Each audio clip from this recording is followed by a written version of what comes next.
Before the critics arrived, before the wine glasses clinked and the cameras rolled, a single sentence was already circulating in Manila's art circles. It came from Paris. A French art critic, flown in as an authority, had reportedly dismissed Filipino contemporary work as primitive, not publicly yet, just enough to travel, enough to sting, enough to wait. The exhibit was meant to be a celebration, a joint cultural showcase between a European foundation and a Philippine museum, framed as cross-cultural dialogue, French curators, international sponsors, and one visiting critic whose reviews could end careers. His reputation preceded him: sharp intellect, inherited confidence, and a history of deciding what counted as serious art. He arrived with quiet ceremony, tailored suit, silver hair, practiced disinterest. He had reviewed biennales in Venice, Basel, and Sao Paulo. Manila, to him, was a stopover, a cultural footnote. He spoke politely to donors, ignored local artists, and took notes as if documenting artifacts rather than meeting equals. Privately, he was less careful. During a closed-door briefing, he asked why so many works relied on folk motifs, why symbolism felt emotional rather than intellectual, why technique seemed unrefined. Someone heard him use the word again. Primitive. It wasn't shouted. It didn't need to be. Authority rarely does. The artists knew, not through press statements or confrontations, but through whispers passed between curators, assistants, and museum guards. No one called a meeting. No one protested. The Filipino response was quieter.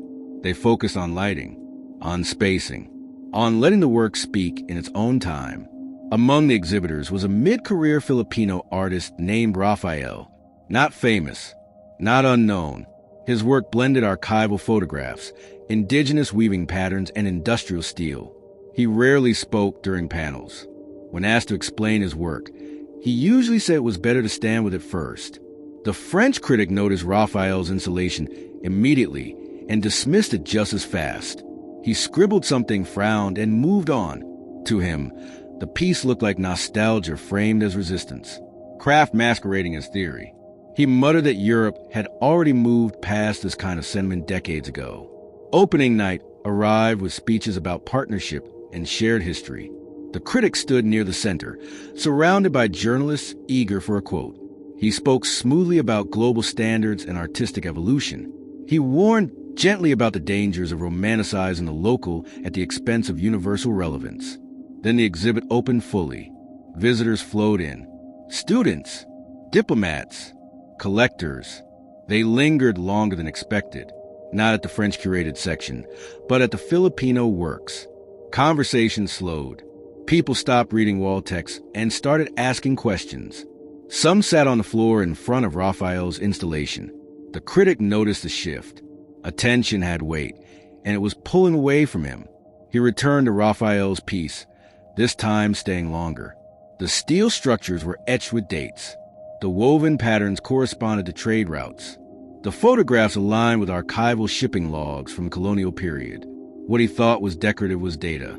What he dismissed as emotional was structural. The installation wasn't asking for sympathy. It was mapping extraction, labor, and silence. The room wasn't quiet because people were confused. It was quiet because the work required stillness to be understood. During a press walkthrough the next morning, a journalist asked the critic for his opinion on the most discussed piece of the exhibit. He smiled tightly and called it interesting, then added that its appeal lay more in cultural context than in conceptual rigor.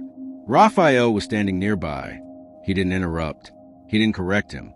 Later, during a panel, a young Filipino art historian raised her hand.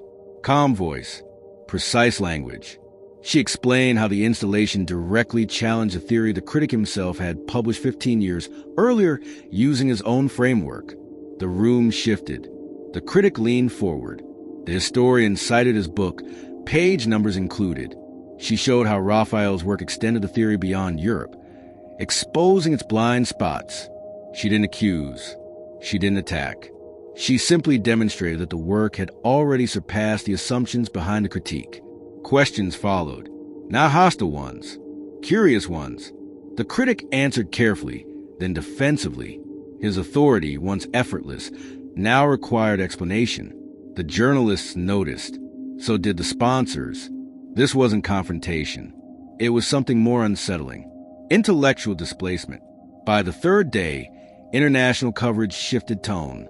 Headlines focused less on the French critic's presence and more on Filipino contemporary thought. One article described the exhibit as quietly dismantling European critical frameworks from the inside. Another quoted the historian, not the critic. In private meetings, the critic complained about misrepresentation, about being taken out of context, about sensitivity. But no one argued with him. They listened politely, the way one listens to a voice that no longer directs the room. The museum extended the exhibit due to demand. Universities requested talks from the Filipino artists. Raphael declined most invitations. He returned to his studio. The work, he believed, had already said enough. Weeks later, the critic published his review. It was cautious. He praised the ambition of Filipino artists while warning against overstatement. It lacked conviction. Editors noticed. It didn't sound like him. Soon after, a younger generation of critics began referencing the Manila exhibit as a turning point, not because it was loud or radical, but because it exposed how easily authority mistook unfamiliarity for inferiority. The French Foundation quietly stopped inviting the critic to represent them in Asia. No announcement, no scandal, just fewer emails, fewer bookings. His calendar thinned. Meanwhile, Raphael's installation was acquired by a regional museum. The piece remained unchanged. Steel, weave, image, silence. Visitors continued to sit in front of it long after the novelty faded. The Filipino artist never issued a statement. No victory speech. No rebuttal. Their response had already been archived in footnotes, lectures, and the slow recalibration of who was cited as authority. In academic circles, the critic's earlier work was not erased, but recontextualized. His blind spots became discussion points. His certainty became a case study. The word primitive never appeared again in official reviews of Filipino art, not because it was banned, but because it no longer fit. The work had outgrown the language used to diminish it. Cultural power rarely collapses in public. More often, it fades in rooms where attention quietly moves elsewhere. The critic remained respected, but no longer unquestioned. For Filipino artists, nothing dramatic changed. Studios stayed small. Funding remained tight, but something subtle had shifted. When they spoke, they were no longer framed as local voices, but as thinkers shaping global discourse. The exhibit became a reference point, not for controversy, but for clarity. It showed how colonial bias survives not through cruelty, but through outdated confidence. No one ended the critic's career with an accusation.